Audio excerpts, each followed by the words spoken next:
हाँ जी, सभी को राम सलाम सत श्री अकाल जी। तो आपका स्वागत है वीज़ा लंगर यानी आशु भारद्वाज वीज़ा एडवाइज़र में। तो आज टाइम यानी फरवरी का महीना और तारीख है 4। तो सबसे पहले एक चीज़ बताना चाहूँगा, उस दो बातें बताऊँगा, उस पर गौर फरमानी है।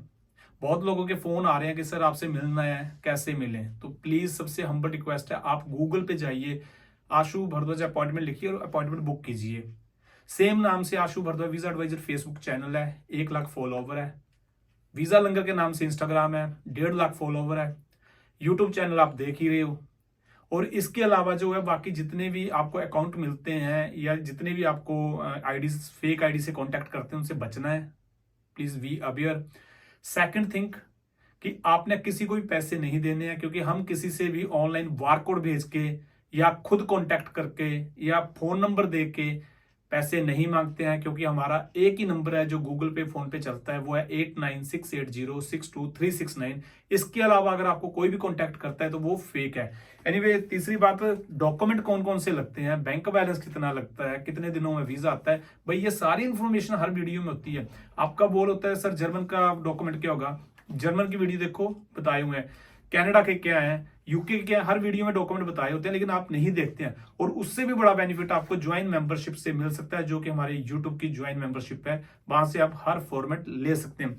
यानी मनीष मित्तल, ये भाई साहब है अंबाला के रहने वाले, मनीष मित्तल नाम है इनकी। कनाडा की फाइल जो है वो डिपॉजिट हुई थी 10 जनवरी को, और 1 फरवरी को इनके दोनों हस्बैंड वाइफ के जो है वीजे लग के आए हैं। और वीजे जो लगे हैं, ये तो पीपीआर है, स्टिकर की वीडियो जो है हम बाद में अपडेट करेंगे जब होएगा स्टिकर। सबसे बड़ी बात जो है ये बताता हूँ, कह रहे थे मैंने वीडियो डाला था कि एम्बेसी का फीस बढ़ गया। मित्तल साहब, एम्बेसी का वही फीस लगा, सेम फीस है, $100। 100 इसलिए मैंने 6300 लिखा हुआ है। बहुत लोग ये सोच सकते हैं कि अब तो फीस बढ़ गया, भाई 6300 में कैसे है। इनकी फीस 6300 ही कटी, यानी अप्रोक्स $100, यानी कोई $200 नहीं कटा है। $100 में ही इनका जो है वीजा आया है, और इनके वाइफ का। अब $100 क्यों लगा है? क्योंकि इनका 2 बार ऑलरेडी कनाडा से रिफ्यूज है। 2 बार ये कनाडा से रिफ्यूज हो चुके हैं, बायोमेट्रिक फीस हो चुकी थी। अब जो वीजा लगा है वो जस्ट $200 में 2 वीजा आए हैं। और ये होटल बुकिंग पे वीजा आया है, ना कि किसी तरह की स्पॉन्सरशिप लगी है, ना किसी तरह की सपोर्टिंग डॉक्यूमेंट लगा है। और उससे भी बड़ी बात बता देता हूँ, जिन लोगों के दिमाग में ये है कि प्रॉपर्टी वैल्यूएशन लगा के वीजा आता है, आपने लगाई थी? नहीं, कुछ नहीं लगा। जिन लोगों के दिमाग में है कि सीए रिपोर्ट लगाना जरूरी है, आपने लगाई थी? नहीं। कोई गोल्ड वैल्यूएशन, नहीं। कोई एलआईसी की? नहीं, कुछ नहीं। कुछ नहीं। यानी वीडियो को बड़े ध्यान से सुनिएगा, बोल क्या रहा हूं मैं, बोल क्या रहा हूं, क्या बोलना चाहता हूं कि ये फालतू के जो डॉक्यूमेंट है वो आप लोग प्रेजेंट मत कीजिए।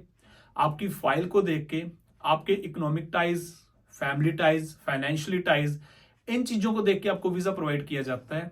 इसके अलावा कोई भी चीज आपको फालतू में लगाने की जरूरत नहीं है। कोई आपके घर की रजिस्ट्री लगवाई हो, कोई पेपर ट्रांसलेट करवाया हो, किसी भी तरह का, नहीं। कोई एफिडेविट लगवाया हो, नहीं।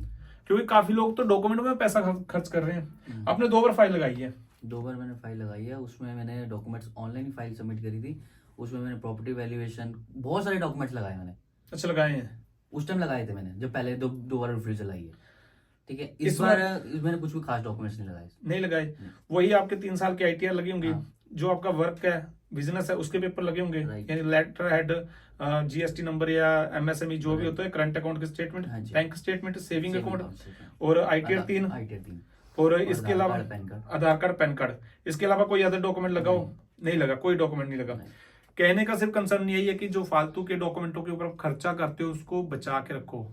उस पैसे से हमारी एक अपॉइंटमेंट लो, अपॉइंटमेंट लेके ही भाई साहब मुझसे मिले। और सबसे बड़ी बात बताने लगा हूं, ये भाई साहब जो हम अपॉइंटमेंट देते हैं वो एक होती है, लेकिन हम अपनी मर्जी से रिविजिट भी देते हैं। यानी एक अपॉइंटमेंट में 2 देते हैं, लिखा कहीं नहीं है, लेकिन अपनी मर्जी से देते हैं। जब हम चाहे बुला लेते हैं कि आप रिविजिट पे आ जाओ। ये भाई साहब को रिविजिट ही नहीं मिला, तो ये भाई साहब ने 3 बार अपॉइंटमेंट ली है, यानी 6000 रुपया खर्चा हुआ है इन्होंने 3 बार अपॉइंटमेंट लेने का। तो इनके चेहरे पे कहीं बेवकूफ नहीं लिखा था।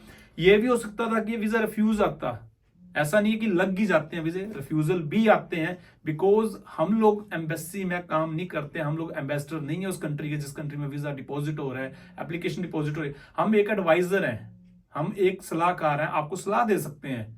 हाँ, अच्छे डॉक्यूमेंटों के साथ हम आपको गाइड गलत नहीं करेंगे कि आप ये ऐसे करो तो आपका काम नहीं। अगर आपके पास 4 डॉक्यूमेंट है तो आपका काम होगा।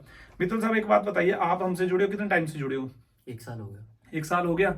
1 साल के बाद आकर आपने वीजा लिया है, आपको ऐसे नहीं लगा कि यार 365 दिन बहुत ज्यादा चले गए, इसके पीछे लग के तो फाइल साल प्रॉपर खराब। रेडी होनी चाहिए ना। अच्छा, आपने प्रॉपर रेडी की है फाइल? प्रॉपर नहीं। रेडी नहीं होगी तो फिर फायदा नहीं ना लगा के। काफी लोग ऐसे हैं जो यहाँ पे आते हैं, उनके पास पेपर नहीं होते, तो बाद में कमेंट करते हैं यार हमें कुछ बताया नहीं, क्योंकि पेपर तो वो ये नहीं बोलेंगे कि हमारी कमी है कि हमारे पास था ही कुछ नहीं, अब मेरे पेपर बनाना नहीं चाहते। पेपर तो बनाने ही पड़ेंगे ना, चाहे टाइम जितना मर्जी लगे। ओके, मतलब आपका ये मतलब एक है बात की आप ये कहना चाहते हो कि पेपर बनेंगे तो ही वीजा आएगा। तो ही वीजा आएगा ना। तो यही चीज मैं समझाने की कोशिश करता हूँ। इसके अलावा आपके साथ जो इस वीजा से पहले कुछ ऐसी बातें कि आपने खर्चा कितना किया पहले वीजों के ऊपर, कितना खर्चा हो गया आपका? ऑलमोस्ट 2 बार रिफ्यूज हुआ वीजा। उस टाइम तो क्या था कि मैंने खुद ही अप्लाई किए थे। अच्छा, खुद ही करा दिए थे? हाँ, तो फीस वही $185 लगनी थी, $185 ही लगी थी। और दोनों बार खुद ही किया? दोनों बार खुद ही किए। बट मेरा कहना है कि जब तक आपको प्रॉपरली ज्ञान ना हो तब प्रॉपर तक ज्ञान नहीं मत था करो। एक्चुअली, उसी वजह से कवर लेटर वगैरह कुछ नहीं बना पाया मैं, नॉर्मली तरीके से बनाया, पर उस वजह से ही मुझे जो लगता है उसी वजह से रिफ्यूजल आई है।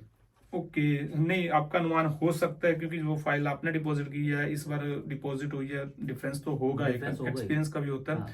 चलो, बाकी चीज ये है कि इनका जब स्टिकर लग के आएगा तब आपको कुछ बातें और बताएंगे। जाते जाते की छोटी सी बात बता देता हूँ। मिथुन साहब, आप एक बताइए बात की आपके डॉक्यूमेंट क्या क्या लगे थे, एक रिपीट में बता दीजिए आप इनको। Aadhaar card, PAN card, saving bank statement, current saving statement, और जैसे जीएसटी, GST और फर्म के डॉक्यूमेंट्स जो भी लेटर जो भी होता है। लेटर, NOC वगैरह, बस, और कुछ नहीं। इसके अलावा कुछ नहीं लगता है भाई, ये बात मैं फिर रिपीट कर रहा हूँ, कुछ नहीं लगता है, कोई प्रॉपर्टी कोई कुछ नहीं लगता है। इनके 2 बार रिफ्यूजल थे, होटल बुकिंग के ऊपर ये वीजा आया है। जो लोग कहते हैं कि यंग अवस्था में वीजा मिलता है, तो आपकी एज कितनी है? 30 साल एज। और आपकी वाइफ की? 30। अब ये आप अनुमान लगाइए कि 30 साल के बच्चे को वीजा मिलता है या नहीं मिलता है? इनको मिला है। अब 20 साल की लड़की का वीजा आया, वो आज वीडियो अपलोड कर दूंगा मैं, तो देख लेना आप। Anyway, thank you so much. बाकी जाते जाते मित्तल साहब, आपका क्या एक फीडबैक रहेगा? बहुत बढ़िया फीडबैक है, बहुत अच्छा लगा मुझे आपके साथ काम करके। आपने मेरा वीज़ा बहुत अच्छे से फाइल रेडी की है और 20 दिन के अंदर मेरा वीज़ा आया है। 20 दिन के अंदर? आपसे मैंने कोई अंडर टेबल 50,000 लिया होगा, कोई 20,000 की डिमांड की होगी, या ऐसा कहा होगा कि वीजा के बाद मुझे पैसे दे देना? नहीं, कुछ भी नहीं। मानते हो वीजा लंगर है? हाँ जी, सेवा मानते हो? सेवा है। देखिए, छोटी सी बात बोलने जा रहा हूँ। जो अपॉइंटमेंट है ना, वो मैंने टाइम की रखी हुई है कि मेरा टाइम कीमती है, उसको खराब ना करो। क्योंकि यहाँ पे नहीं तो हिंदुस्तान है ना, इसकी पॉपुलेशन बहुत है, यानी बेलर लोग ज्यादा हैं, जो बेलने हैं दिमाग से भी और काम से भी।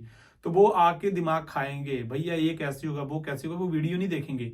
जो इंसान इंटेलिजेंट, पढ़ा लिखा और चतुर होगा, वो वीडियो से ही हर एक चीज पहचान जाएगा। और बहुत से लोग हैं जो वीडियो देख के अपने डॉक्यूमेंट बना के मेरे पास आते हैं, फिर चेक करवाते हैं। लेकिन अपॉइंटमेंट आपको लेनी पड़ेगी। फोन कॉल पे, मैसेज के जरिए सिर्फ जानू क्या हाल है, जानू ये हो गया, बस यही बातें हो सकती हैं। लेकिन जो डिस्कशन टेबल पे हो सकती है, वो टेबल पे हो सकती है। हम लुधियाना में मिलते हैं, लुधियाना में आते हैं, लुधियाना में मीटिंग होती है। इसलिए आपने जब भी मिलना है तो लुधियाना आप लोग आ सकते हैं। इसी के साथ thank you so much, bye bye, take care.